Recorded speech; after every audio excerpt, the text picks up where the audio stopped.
Bonjour! Alors, quand j'ai commencé à regarder les 12 coups de midi, j'étais de bonne humeur. Franchement, je vous jure, j'étais de bonne humeur. Je me suis dit, tiens, aujourd'hui, je vais dire du bien de tout le monde, ça va être génial et tout. Et puis, vous verrez plus tard. Alors, sinon, petit résumé des 12 coups de midi.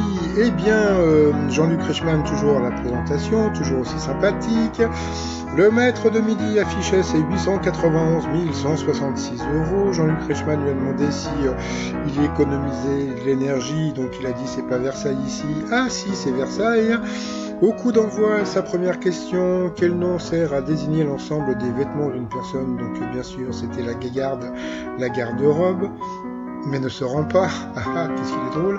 Après, vous aviez Jérémy Les Beauzieux qui était là avec sa fiancée Jennifer avec un seul N.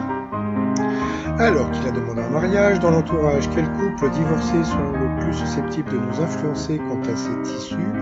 Bien, moi, c'était mes parents, c'est pour ça que je ne me suis pas marié, mais pour d'autres, c'était les amis. Ensuite, par rapport... alors d'abord, vous aviez Kamal, voilà, qui voudrait faire donc Koh-Lanta, donc bonjour et bonne chance à Kamal. Donc le t-shirt I Will Survive, puisque bon, comme ce soir, c'est Koh-Lanta, donc le t-shirt salut les potos. Alors, quel type de produits surgelés les Français achètent-ils le plus? Donc bien sûr, c'était des légumes. Après, vous aviez la jolie Solène. Alors elle avait deux N et je lui ai mis un E, il n'y avait pas de E à la fin. Bon, c'est pas grave. Qui était là avec sa grand-mère qui avait 89 ans et puis toute sa famille. Donc bonjour à tout le monde. Alors, en 1973, en quoi Elton John s'est-il déguisé pour faire rire Iggy Pop? Alors, en plein concert avec son groupe, eh bien, en gorille. Après, pour le maître de midi, de quelle façon les pilotes de 24 heures du Mans ont-ils pris le départ de la course en 41? Donc, c'était au courant à leur voiture.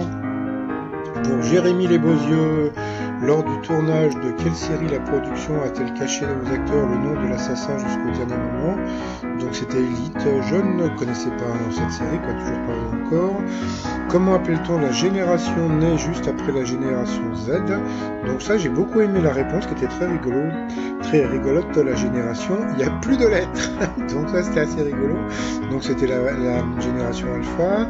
Après, au lieu d'applaudir chaque soir pour remercier les soignants, les habitants de Belpaire passons en Angleterre.